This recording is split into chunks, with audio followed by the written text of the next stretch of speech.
Now, that's happening in Pakistan. And then this week we have this story: Obama to announce Afghanistan surge over 30,000. This particular article on it was written by Tom Ellie for the World Socialist website. Early next week, President Obama will announce a surge of more than 30,000 soldiers in the U.S. occupation of Afghanistan. The increase sets the stage for a deepening of U.S. military violence in Central and South Asia and for a confrontation with the U.S. working class, which increasingly opposes the war. The plan will include new demands that Pakistan increase its military operations in its tribal regions that borders Afghanistan. Pakistan's military operations have already resulted in the killing of thousands and the dispossession of hundreds of thousands more. Obama's announcement also will be followed by ramped-up pressure on NATO member states to increase their own troop presence. British Prime Minister Gordon Brown, who is lobbying Europe on behalf of Washington, has said he hopes that the non-U.S. occupying powers can contribute an additional 5,000 soldiers. Obama's new surge in Afghanistan comes amidst a sharp decline in public support for the occupation in the U.S. and NATO countries, and a rapid deterioration in conditions in Afghanistan, where the overwhelming majority of the population opposes the U.S. presence. Recent months have set fresh records for U.S. and coalition casualties, and 2009 has been the deadliest of the occupation, now in its 9th year.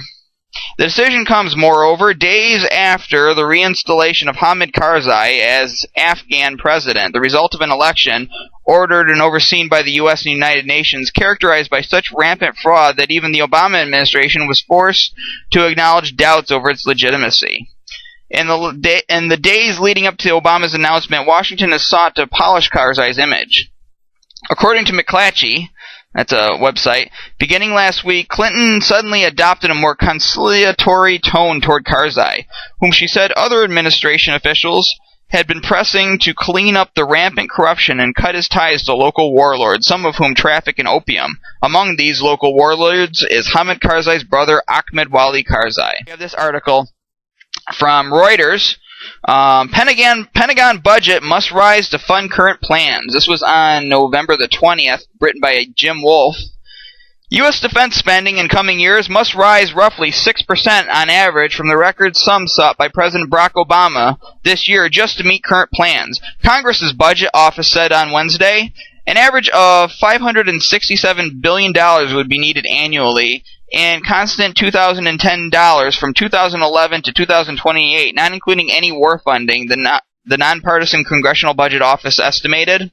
This is about 6% more than the bumper $534 billion requested in the base fiscal 2010 Defense Department budget. Matthew Goldberg, CBO's acting assistant director, told the House of Representatives Armed Services Committee. CBO projects that carrying out the plans proposed in the President's 2010 budget request would require defense resources averaging $567 billion annually from 2011 to 2028 in constant terms, the analysis said. But never mind that, because Obama's allies have a plan for funding this war. This is an article by Paul Joseph Watson on November 20th. Obama allies want new tax to pay for costs of protecting Afghan opium fields and bribing the Taliban. So they want a war tax, basically. Not content with savaging American taxpayers with two huge new financial burdens during an economic recession in the form of health care reform and cap-and-trade, close allies of Barack Obama have proposed a new war surtax that will force Americans to foot the bill for the cost of protecting opium fields in Afghanistan, paying off drug lords, and bribing the Taliban. That's another article in The Nation that came out a few weeks ago, how the U.S. funds the Taliban and how we basically pay them not to attack our soldiers, which is nice that our soldiers aren't being attacked, but it just goes to show, the true reasons that we're there. We're there to occupy.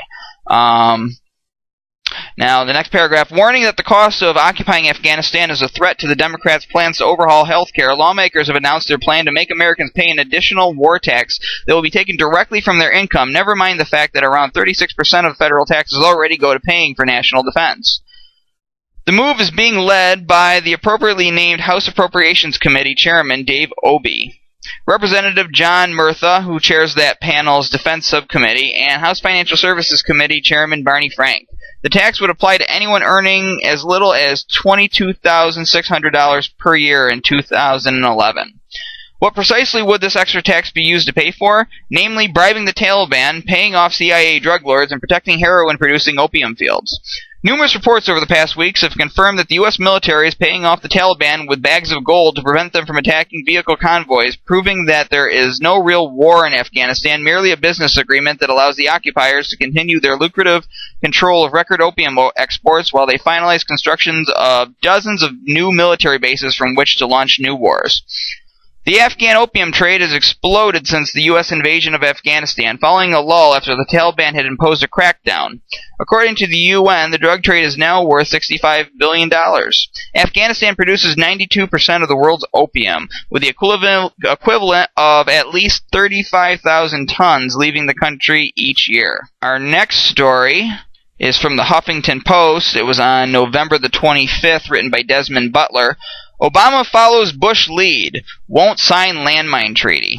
The Obama administration has decided not to sign an international convention banning landmines. State Department spokesman Ian Kelly said Tuesday that the administration recently completed a review and decided not to change the Bush-era policy. We decided that our landmine policy remains in effect.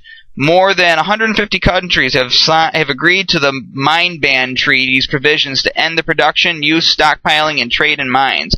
Besides the United States, holdouts include China, India, Pakistan, Myanmar, and Russia. Senator Patrick Leahy, a Democrat from Vermont, criticized the State Department's review of the landmine policy as cursory and half-hearted. Yeah, Obama's really earning that Nobel Peace Prize. In fact, you know who he beat out when he won that Nobel Peace Prize were two agencies that were focused on removing landmines and outlawing the use of landmines. So he's really earning his gold on that one. Now, this week there's an inquiry going on in England looking into the Britain's role in the Iraq War, what led up to that and to the decision for them to join the United States in invading that country. And a series of articles have come out in the British papers about that. First one I have here is from the Times Online on November 25th. Britain knew Saddam Hussein had destroyed WMD. This is written by David Brown. Intelligence information that Saddam Hussein had dismantled his weapons of mass destruction program was received by the Foreign Office days before Tony Blair ordered the invasion of Iraq. An inquiry into the war heard today. The revelation on the second day of the Chilcott Inquiry will raise fresh questions about the justification for invading Iraq in March of 2003. The inquiry heard that the Foreign Office did not believe that Iraq had a large number of long-range missiles, and the claim that Saddam could launch a chemical or biological attack within 45 minutes related only to battlefield weapons and not those capable of reaching other countries. And then we have another article by the London Guardian. Tony Blair decided on Iraq war a year before invasion. This is by Julian Borger.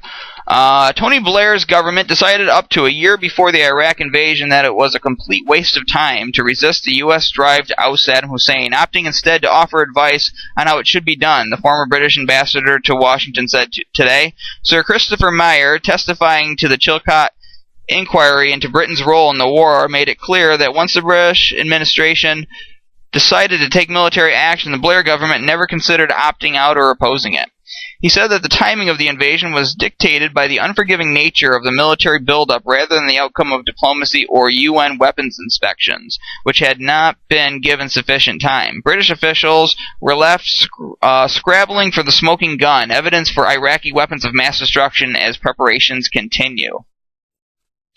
And then, of course, what's that say about our own country? There was another article or a video that came out, and I'm not going to play it on this show, but that said that Bush was determined to attack Iraq even before September 11th. Again, if you do a Google search, you can find more information about that, too. Now, a few weeks ago, there was another article, since we're focusing on Britain's role in Iraq war. This was from The Independent, on November 15th. British soldiers sexually abused us, claim Iraqis. Disturbing graphic allegations of sexual and physical abuse of Iraqi civilians by British soldiers are among 33 new torture cases being investigated by the Ministry of Defense.